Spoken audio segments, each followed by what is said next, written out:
Okay, clear the pictures at the bottom. Welcome, everybody.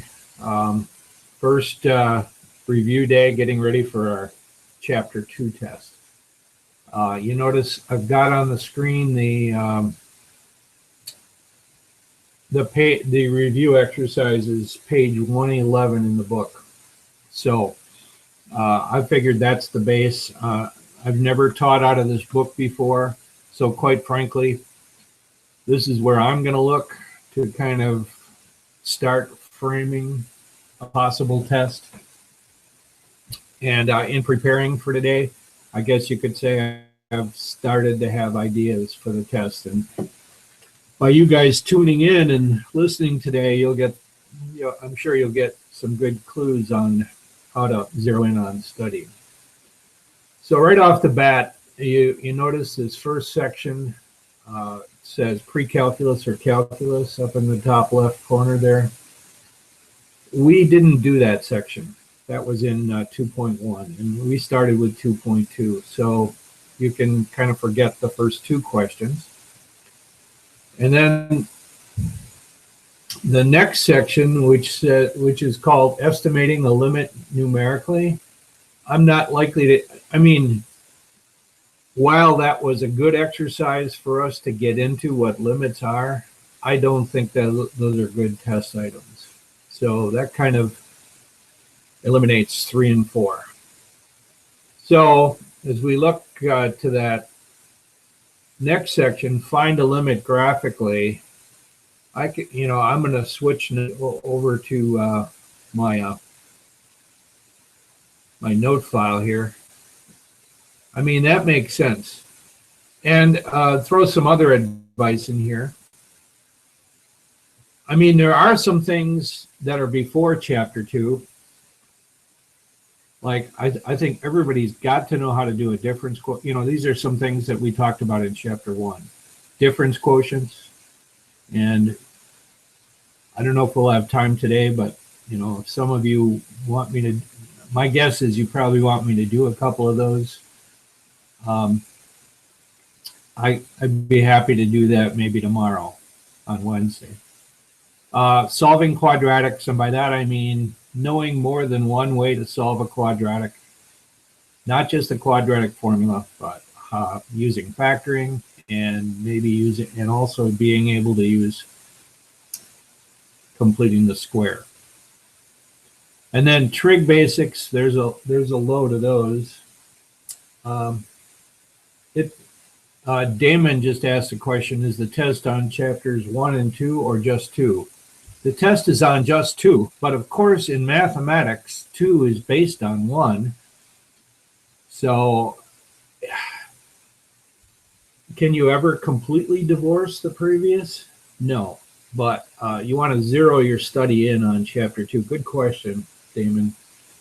So I don't know, mathematics, you can never divorce. I mean, for example, in some parts of the test, you're going to have to be able to add. So I suppose you could say I'm testing you on arithmetic. You just can't divorce previous math completely. So I would say go at this review, go at anything in chapter 2 that I've taught. So I didn't teach, we skipped lesson 2.1 as per the recommendation from the math chairman. And so I'm not going to ask you questions on 2.1. And then trig basics, I just want to talk about that a little bit up on the screen there. I mean,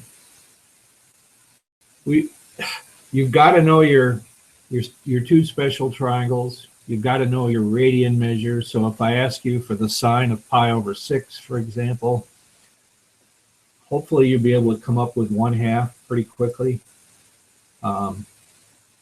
So now, as far as which identities to know in trig, I mean, you should, we've already talked about this, but you need what? The reciprocal identities, so that sine and cosecant are reciprocals, and cosine and secant, and tangent and cotangent. You should know the 3 Pythagorean identities. Sine squared plus cosine squared equals 1. Tangent squared plus 1 equals secant squared. and cotangent squared plus 1 equals cosecant squared. Though that's kind of the limit as far as where I went with my pre-calculus class first semester.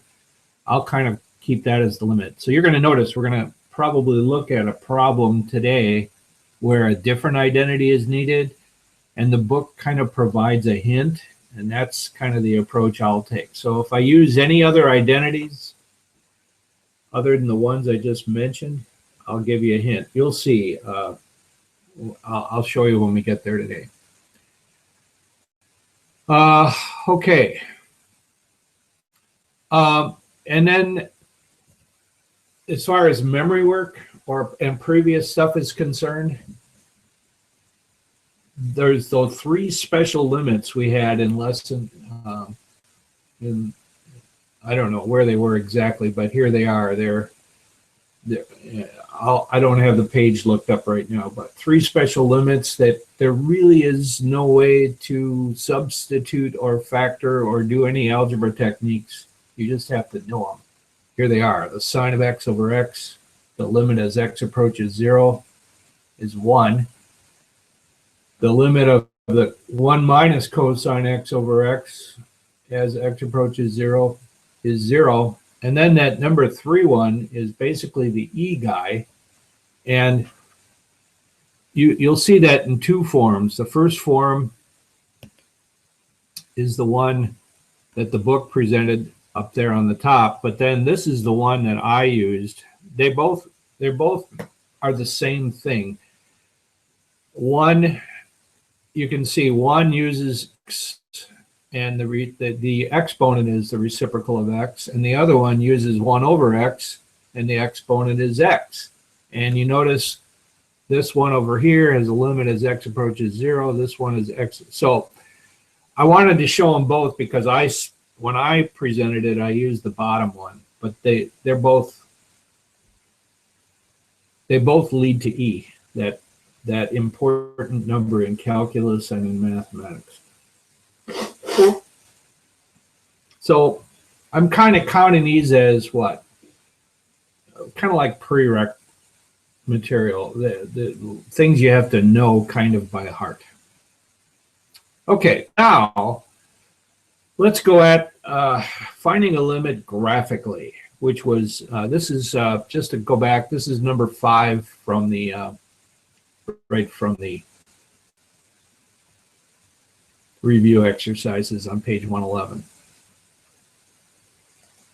So, I don't know if you really need the equation. You've got the graph in front of you. You'll notice we have a hole in the graph at 0, 4.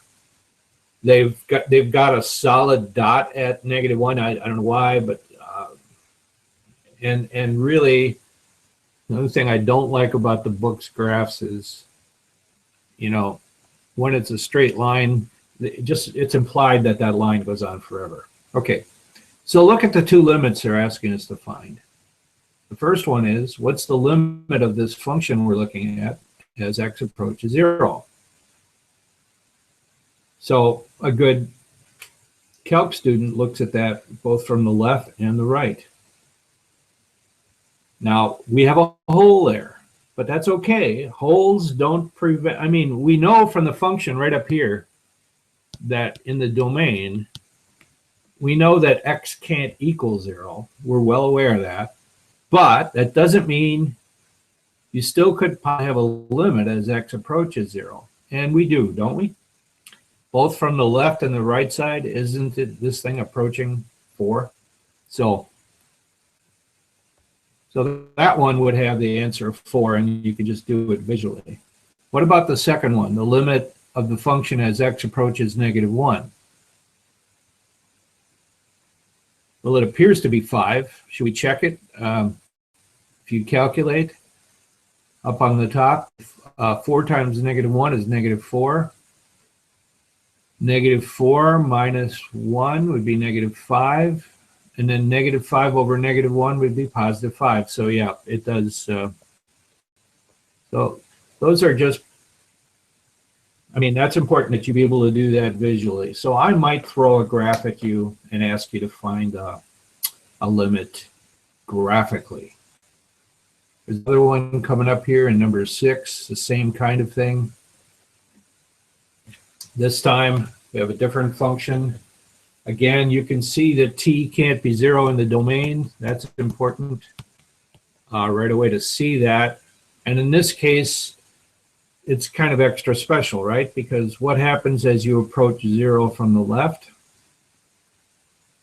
Looks like we have a limit of negative infinity. As you approach 0 from the right, looks like it's going to be going up to positive infinity. Therefore, because the left and the right-hand limits do not agree, we could say what? Does not exist, DNE. How about the limit of the function as t approaches -1? There's no problem there, huh? It looks like it approaches a height of 0, right?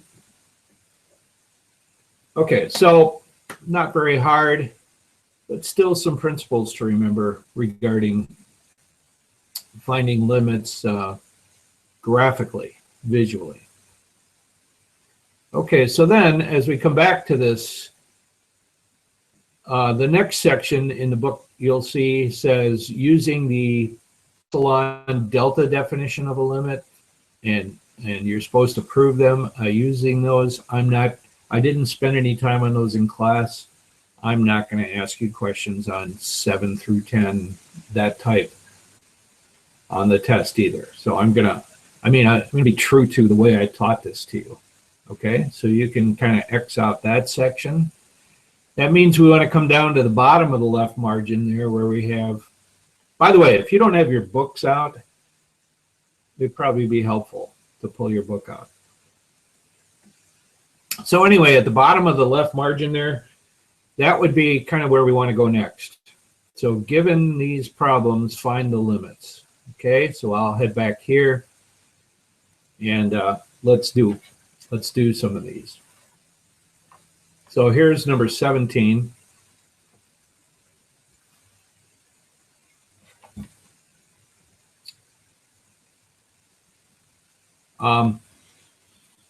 So we got the limit as x approaches -2 of t plus 2 over t squared minus 4. Well, substitution won't work, right? So what can we do? Algebra techniques? We certainly could what? Hopefully you recognize the denominator is the difference in two squares. So we should be able to rewrite this. Change the blue here.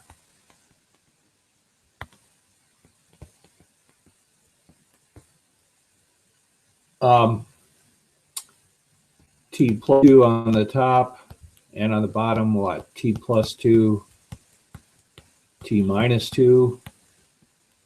And, well, we can see we have a cancellation here. So we're down to this. What's the limit as x approaches -2 of 1 over t minus 2? Can we substitute now? Yes. We get 1 over -4.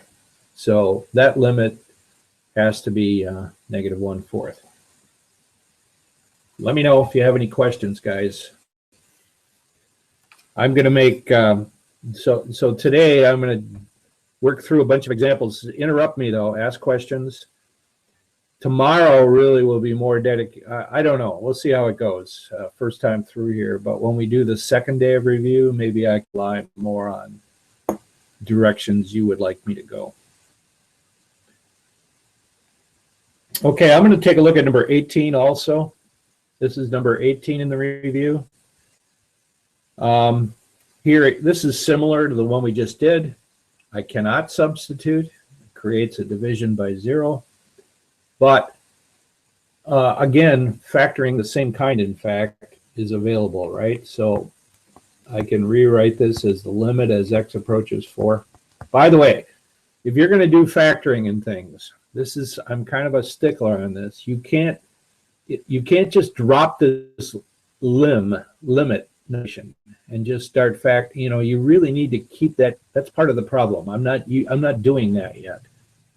So on the top, of course, we have the difference of two squares again, which could be factored as t plus 4, t minus 4. And what happens is now we can substitute, right?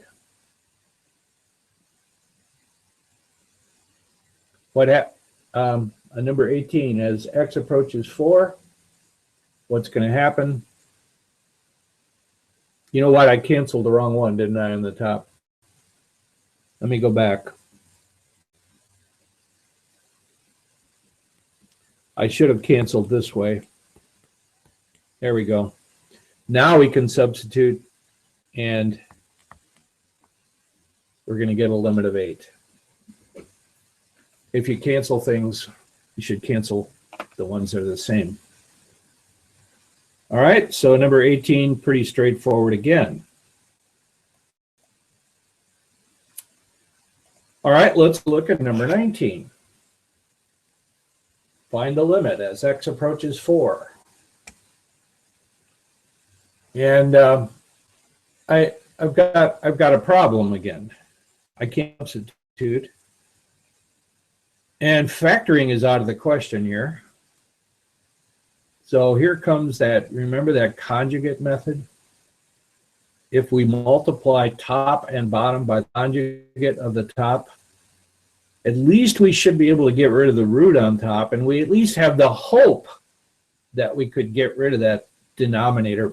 We have a denominator problem, right? That's where the 0 is. You can't live with that. And maybe if we do this conjugate thing, get rid of that root on the top, we'll be able to do some canceling or something like that. So the plan of attack would be to let me just rewrite this. Square root of x minus 3 minus 1, x minus 4. We got to get rid of that, so we'll take the top times the conjugate. And of course, if we do it on the top, we have to do it on the bottom.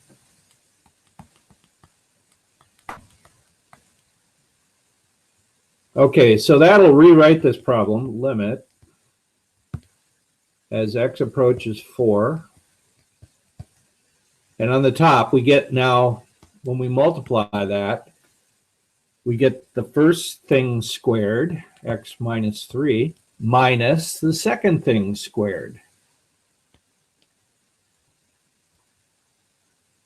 Okay, and on the bottom, well, we're not going to do anything. We're just going to leave that multiplied.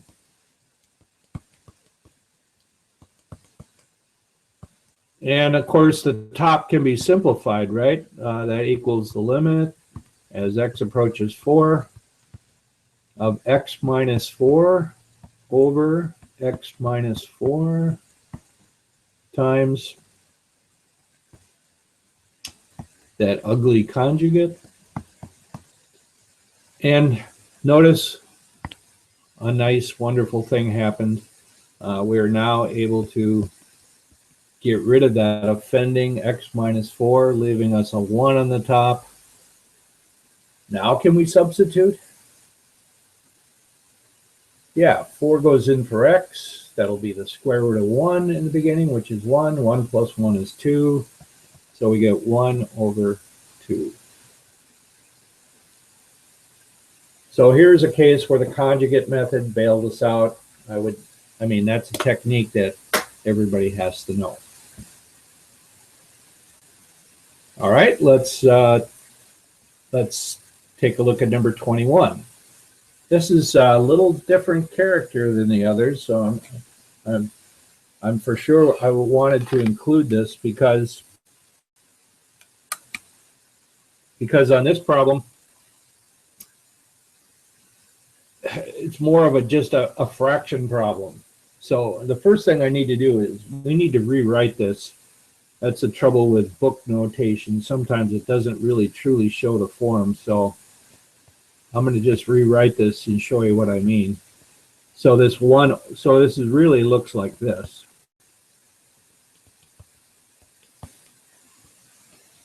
So that's really what our problem looks like. And here the notation. So you can see we've got to simplify that top. We got to get this into one fraction, not one fraction minus something. So this is basically some, I guess you could say really this is an algebra problem. So here's a case kind of back to Damon's question. Yeah, there's always algebra in here, just not targeted directly. So we got to get a common denominator. So I would think of this like this: 1 over x plus 1. And that's the second fraction needs what? The same denominator. So x plus 1 over x plus 1 is another way to say 1. And now you notice we have this common denominator. Of course, I dare not forget that's all over x. Okay, and I forgot my limit. So let me go back and plug this in, do this correctly. So this equals limit of that whole thing as x approaches 0. And again, we'll do that. Okay, so now on the top, we really have a common denominator. We can take 1 and subtract the quantity x plus 1 from that. Well, 1 minus 1 is nothing, and when you subtract x, you get a negative x. And on the bottom, we have x plus 1, and then that's all over x, which you could think of this, over x over 1. And then now we've got to set up for what? Inverting and multiplying.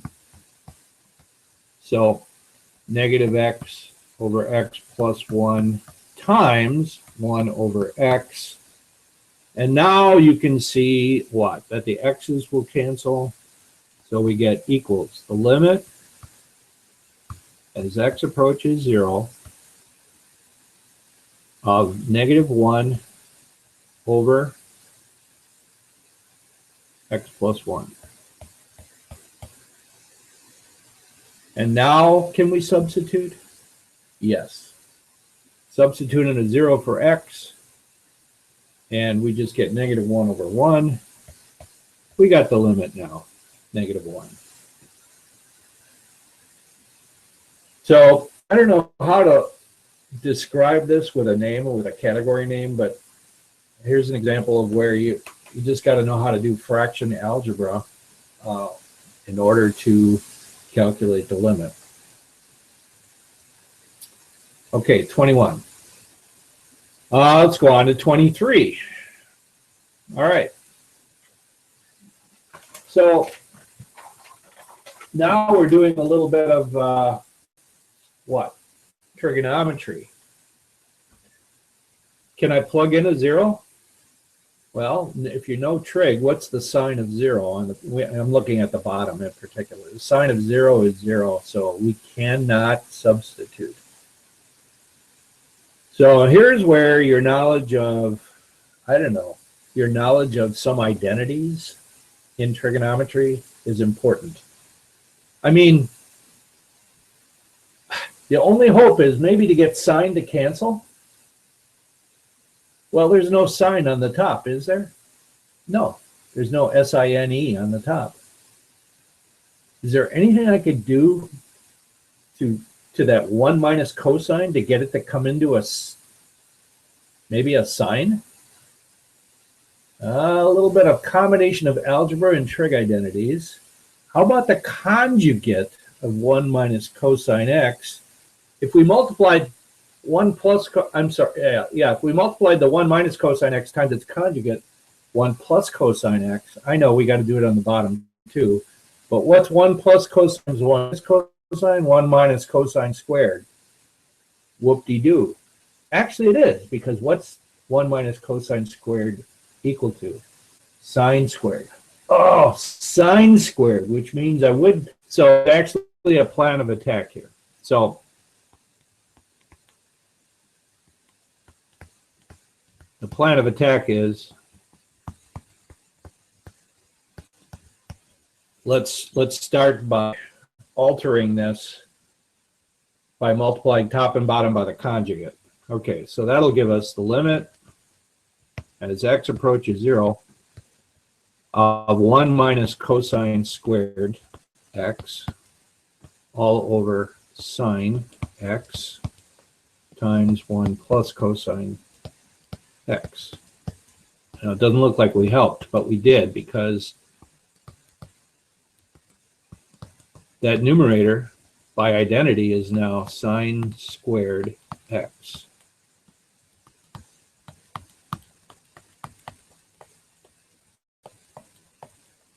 And now I can cancel. This is the thing that's been causing us the trouble. That sine x, which the sine of 0 is 0, which we had to get rid of, and we now can. The limit as x approaches 0 of the sine of x over 1 plus the cosine of x, because of that cancellation. Now can we substitute? Well, on the top, sine of 0 is 0. On the bottom, what's the cosine of 0? 1. That's a legitimate problem.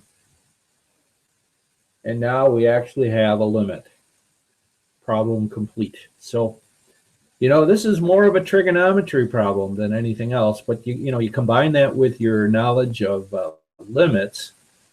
So here again, we're reaching back to some trig in order to calculate a limit.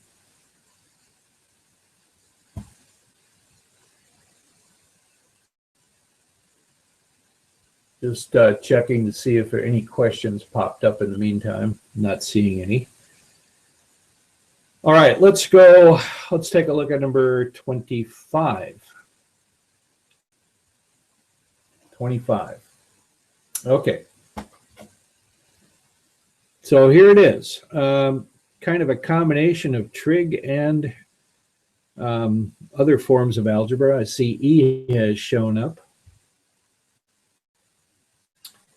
Well, a good question is always, can we substitute? Could we plug in a 1 for x? In the first expression, that would be what? E to the 0 power. That's legit. That's 1. Let's try it here. So that's 1. And then if we plug in a 1 for x in the second expression, that would be the sine of pi over 2. Right? And what's the sine of pi over 2? Sine of 90 is 1. So that turned out actually to be a very, very easy problem. So here's kind of a nice surprise. They threw a, here's a perfectly legal time to substitute and get your limit. Of course, it implies you know a little bit about exponents and you know a little bit about trigonometry. All right. Number 27. Now, here I didn't, let's take a look at this one in the book. I should have maybe copied. If you look at 27 in the book, I got to scroll up here. Do you see how they put this hint in here? Sorry, too much got highlighted, but do you see that where I'm highlighting in blue, that hint? It says hint. And here's a trig identity that, for example, my students in first semester we didn't get to. So we got to write this down. So when you take the sine of the sum of two angles, which is what you have up there, sine of bracket pi over 6 plus delta x, that's two angles being added together. And when you sine that, that's equal to the sine of the first times the cosine of the second plus the cosine of the first times the sine of the second. So with that hint, and this is what I was telling you about, I like the way they did that hint. If I had you, if it was necessary for you to use an identity of this value or above, I will probably do something similar and provide a hint, okay? Or just flat out tell you. So now let's go back to the problem. So with that hint in mind, we can actually do this thing. So you got to find enough room here. So the limit as delta x approaches 0. And by the way, you can see we can't substitute, right? Off the bat, you would get a 0 in the denominator. So we're kind of stuck here unless you know this identity. So we got the sine of two angles, angle 1, angle 2, you know. So what did the identity say? Take the sine of the first angle times the cosine of the second angle. And all we know right now is that's delta x, plus the cosine of the first angle times the sine of the second angle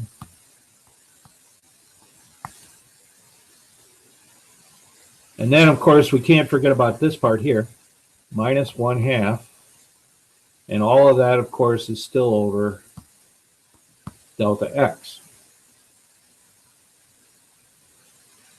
Okay, so that equals, the limit as delta x approaches 0. Now, what is the sine of pi over x? I'm sorry, what's the sine of pi over 6? Here's back to trig again. That's 1/2, right? That's 30 degrees. So 1/2.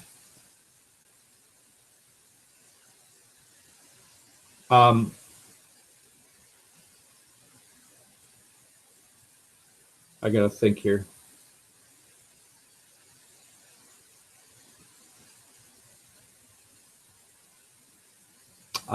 What we're going to eventually be doing is substituting. So I'm throwing this in right now. Delta x can approach 0. What is the cosine of 0? 1. Plus the cosine over 6. What's the cosine of 30 degrees? Square root of 3 over 2 times the sine of 0, which is 0, minus 1/2, all over delta x. Of course, I can't substitute there yet. Okay. Now,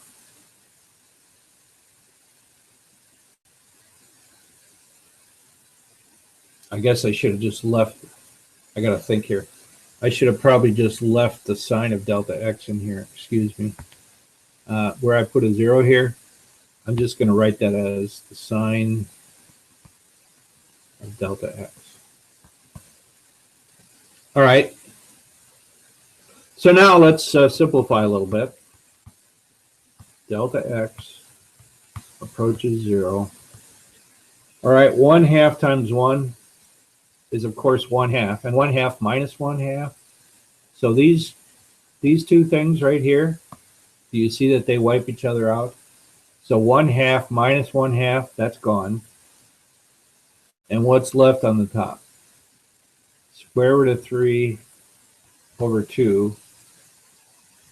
And then you have times sine of x, sine of delta x over delta x. Okay, now, does anybody recognize this?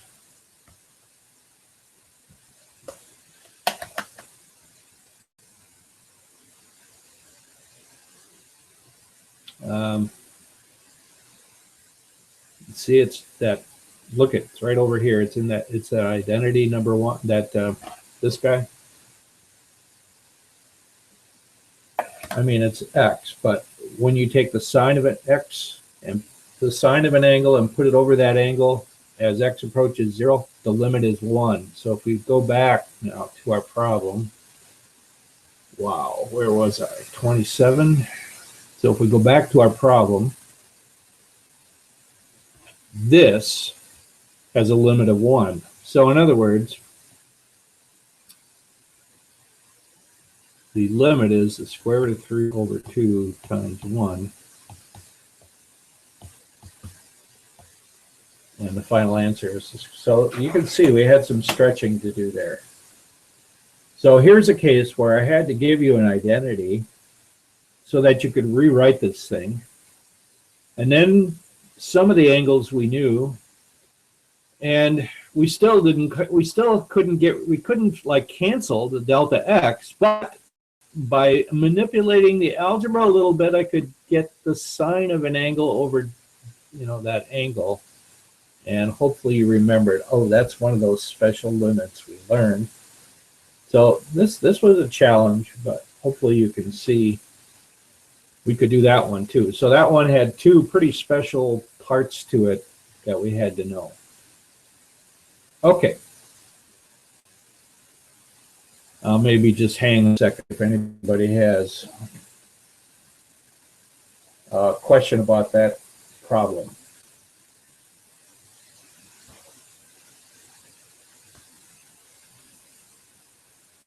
Okay, I'm going to move on then to, let's do 29. Okay, yeah, I included the directions here. So this one says evaluate a limit. So they're going to flat out tell us that the limit of f of x as x approaches c, that's -6. And they're going to flat out tell us the limit of g of x as x approaches c, that's 1/2. Okay, can you find the limit of f of x times g of x? See, what they're getting at here is, do you know the limit laws? The limit of a product is the product of the limits. So in other words, all I have to do is take the individual limits as x approaches c of f of x and g of x and multiply them. And so, -6 times 1/2.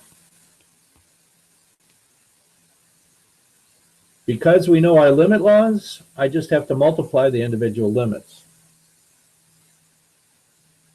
So really, even though it doesn't say it in the question, we're testing to see if you know your limits. Okay? How about number 30? Likewise, what's the limit of a quotient? It's the quotient of the limits. So if we take -6 and divide by 1/2, this would be -6 over 1/2, which after you invert and multiply would be -12. About 31. Here we've got the limit of something being added, but we have a factor of 2 thrown in. So how do you find the limit of one function plus 2 times another? It's easy. You take the limit of the first plus 2 times the limit of the second. So you're going to have -6 plus 2 times 1/2. And of course, that's just a 1, and -6 plus 1 is -5. How about 32? How do you find the limit of a function squared? Well, it's the limit of f of just the square. The square of a limit is just equal to the limit of its square. So since the limit of f of x as x approaches c is -6, the limit of that function squared would be -6 squared, or 36. So those are refreshingly easy because remember the limit laws work just like we'd hoped them to. So there's really no shock of any kind involved there.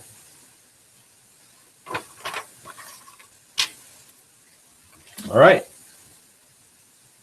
I'm going to move on to number 39 next. And here too, I included the directions. It's a different section. Find the limit if it exists. If it doesn't exist, tell me why not.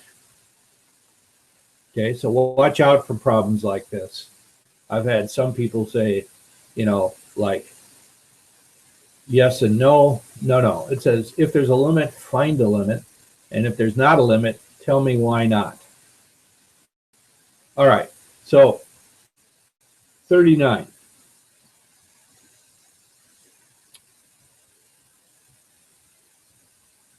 That one, they can't get any easier than 39, right? Can you substitute? Yeah. Why not?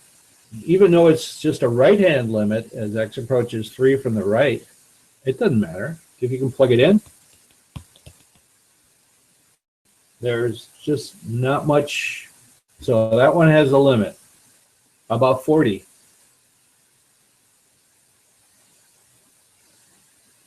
I can't plug it in.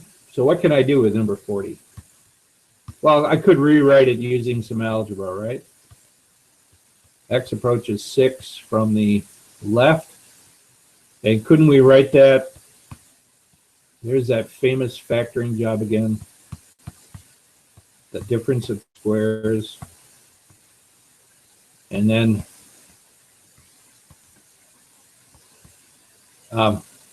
now can we substitute?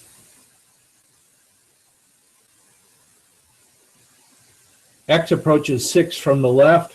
Yeah, that's just, that's a 1 on the top. That's just 1/12. Let me fix that up.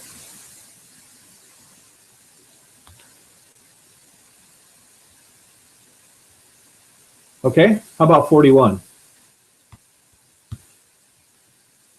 The limit as x approaches 4 from the left of that.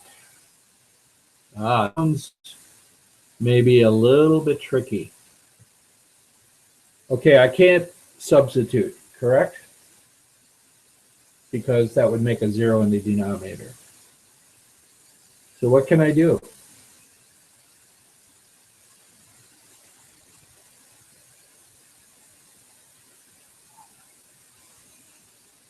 Well, how about the conjugate method? So let me just write this out. Limit x approaches 4 from the left.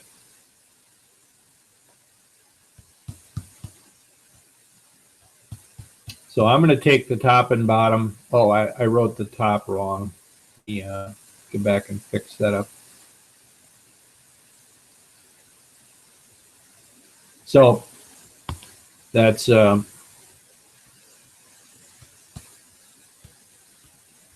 the -2 was not under the square root sign. And I'm going to multiply that by its conjugate. Of course, I have to do that on the bottom. So that's the limit as x approaches 4 from the left. And what happens on the top? I get the difference of 2 squares, which is x minus 4. And you see a beautiful thing happens here.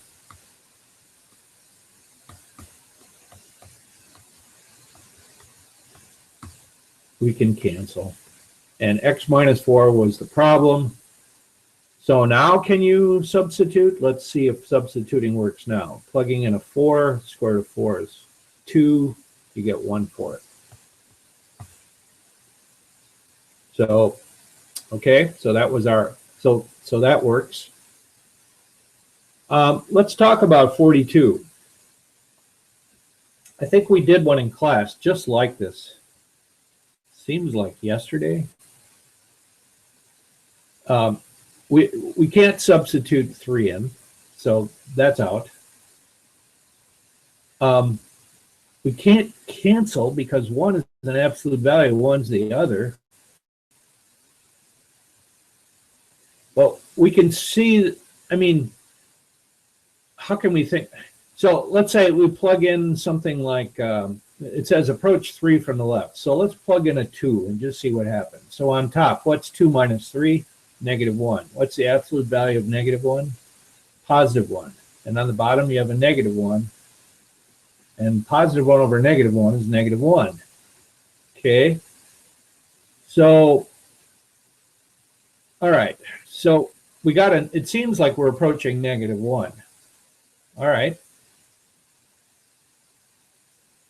How about if we took something like 1? 1 minus 3, -2, but the absolute value is 2. And on the bottom, we have -2. Again, we have -1. So it seems like when we're approaching 3 from the left, we have a -1. So now, what if we approached from the right? They didn't ask us to, but what if we approach from the right? What if we plugged in a 4? We'd have a +1, absolute value of +1 is +1, and on the bottom you'd have 1. 1 over 1 is 1. So from the right, the limit would be +1. So if this right here had just been x approaches 3 without that little minus sign, we would have had to say DNE, because the left-hand limit would be -1, the right-hand limit would be +1. But because this is only a left-hand limit, we're good. So watch out for these subtle little things. That little thing right there completely changes the outcome of this problem. Okay. All right. Let's go on to number 43. Here's the problem. What's the limit as x is -2? Oh, and there's that. You remember that double bracket? What does that mean? The absolute, greatest integer of x. Do you remember? That's that step function. Okay, so this is, again, kind of more of an algebra question. First of all, I mean, let's see, how can we put this? Substitution isn't going to work here, because if you just plug in a 2, what's the greatest integer of 2? 2, and 2 times 2 is 4, and 4 plus 1 is 5. The answer is that's not it. Here's why. Because how does this work? Remember the greatest integer function. What's the greatest integer of 1.2? 1. By the way, I'm picking numbers that approach 2 from the left. So you see why I took 1.2? The greatest integer of 1.2 is 1. What's the greatest integer of 1.5? 1. What's the greatest integer of 1.7? 1. What's the greatest integer of 1.9? 1. What's the greatest integer of 1.999? 1. What's the greatest integer of 2? 2. But as we're approaching it, it's at the 1 level. So keeping that in mind, this is actually what? 2 times 1 plus 1. Well, I don't know why I put this into parentheses there. So on number 43, so do you see how substitution here totally fails? Because with the greatest integer function, it like hangs on to 1 and then it just jumps up. As soon as you plug in a 2, it jumps up jumps up, and then it would be 5. Okay. So this one is more of what? Your knowledge of how does one do, that's how I wrote it in class with a single bracket. How does your knowledge of the greatest integer function? So there's what? Really a question that I guess you could claim is rooted in chapter 1. But it's still a limit question. All right. So watch out for that guy. We're down to 2 minutes to go here. I'm gonna let's take one of these. Let's take 45. This is the first time on this review that we've been asked to take a limit when we have a piecewise function. Okay. So here we have the limit of this function as x approaches 2, and it's a piecewise function. And you notice the top equation is whenever x is less than 2. The bottom equation whenever x is greater than 2. Well, if you're taking just a limit as x approaches 2, we have to consider both the left and the right hand limits, correct? So here's where your left hand limit's going to be, right? Because that's when x is less than 2. And what happens? If x is less than 2, well, what happens when you substitute in? 2 minus 2 is, I got to think about this. Hang on a minute. We can't just substitute, so we got to think about this. All right. So when x approaches 2 from the left,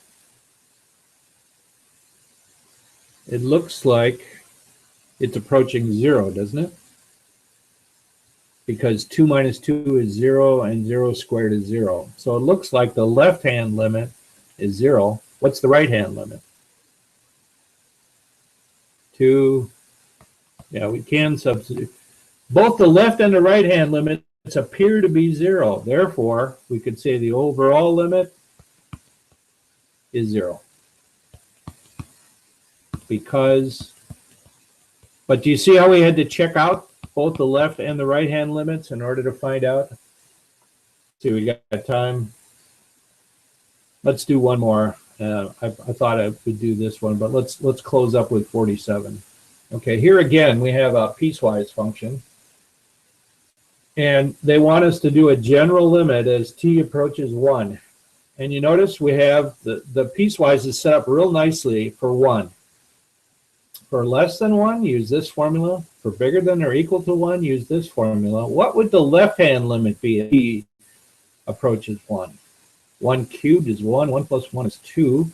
What's the right-hand limit as t approaches 1? Half of 1 is a half. I'm sorry. Half of 2 is 1. Do you see how the left and the right-hand limits do not agree here? So you would have to say the limit as t approaches 1 of h of t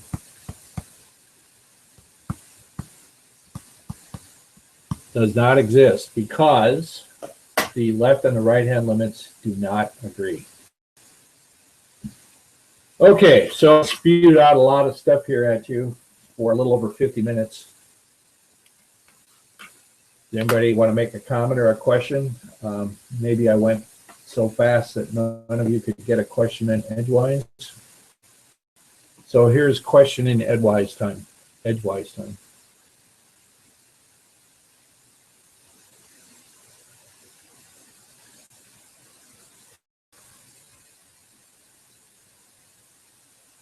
Any questions?